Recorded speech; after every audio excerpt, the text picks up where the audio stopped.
پیش قدمی خواہ قول میں ہو یا عمل میں ہو، دونوں سے منع کر دیا گیا۔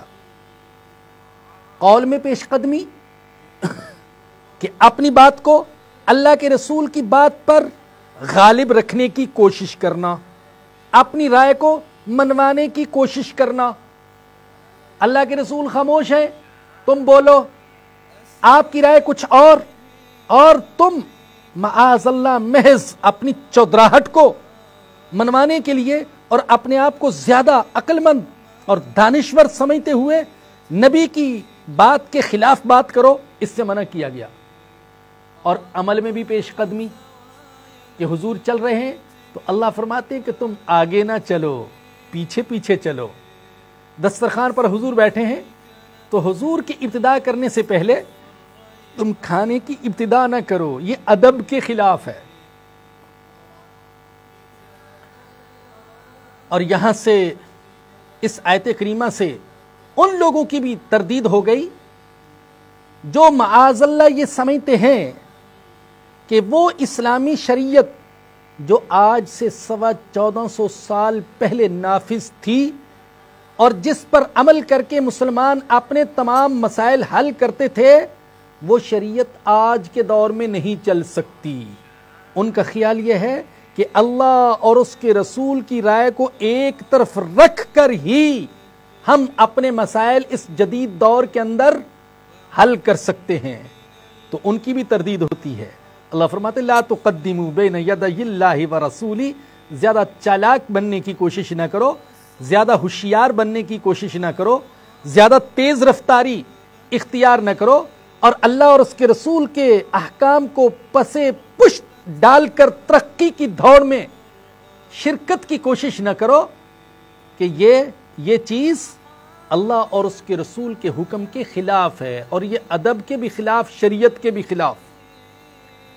اور اس آیت کریمہ سے ان لوگوں کی بھی تردید ہوتی ہے جو اپنی بات کو، اپنے پیشوا کی بات کو، اپنے لیڈر اور اپنے قائد کی بات کو، یہاں تک کہ اپنے پیر و مرشد کی بات کو اللہ اور اس کے رسول کی بات سے زیادہ وزن دیتے ہیں۔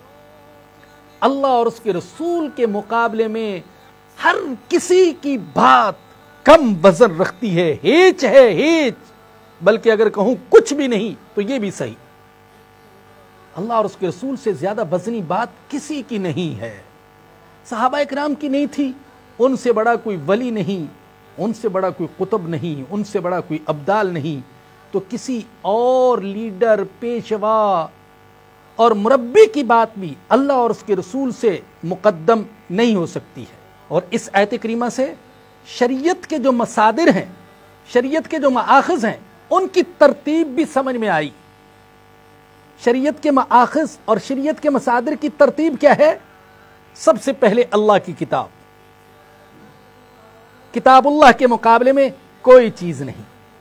دوسرے نمبر پر سنت رسول اللہ صلی اللہ علیہ وسلم، تیسرے نمبر پر اجماع، اور چوتھے نمبر پر قیاس۔ لیکن مقدم ہے سب چیزوں سے پہلے کتاب اللہ اور سنت رسول اللہ، اور یہ حدیث سے بھی ثابت۔ کئی حدیثیں پیش کی جا سکتی ہیں اور کئی آیات پیش کی جا سکتی ہیں، لیکن فی الوقت صرف ایک حدیث، ایک واقعہ۔ نبی کریم صلی اللہ علیہ وسلم نے حضرت معاذ بن جبل رضی اللہ تعالی عنہ کو یمن کی طرف گورنر بنا کر بھیجا۔ جب وہ یمن کی طرف جانے لگے تو آپ نے پوچھا، اے معاذ، وہاں اگر کوئی مسائل، مقدمات پیش ہو گئے، سامنے آ گئے، تو ان کا فیصلہ کیسے کرو گے؟ عرض کیے، یا رسول اللہ، اللہ کی کتاب سے فیصلے کروں گا۔ پوچھا، اگر کسی مسئلہ کا حکم تمہیں کتاب اللہ میں نہ ملا تو پھر فیصلہ کیسے کرو گے؟ عرض کیا، یا رسول اللہ، آپ کی سنت سے فیصلہ کروں گا۔ پوچھا، اگر میری سنت میں بھی کسی مسئلے کا حکم نہ ملا تو پھر؟ تو آپ نے فرمایا کہ اے اللہ کے نبی پھر میں اپنی رائے سے قیاس کروں گا، قرآن اور حدیث میں غور و فکر کر کے اس مسئلے کا حل نکالوں گا۔ حضور یہ جواب سن کر خوش ہو گئے اور خوش ہو کر آپ کی زبان مبارک سے یہ الفاظ نکلے، الحمدللہ الذی وفق رسول اللہ لما یرضا رسول اللہ۔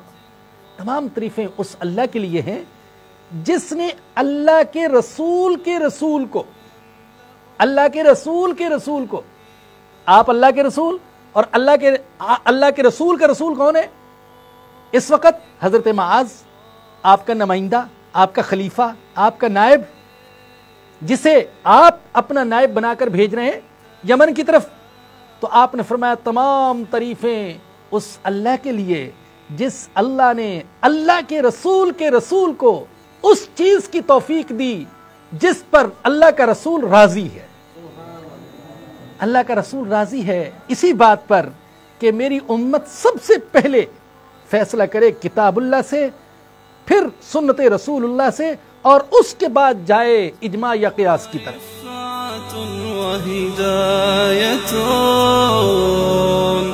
وسبيل إسعاد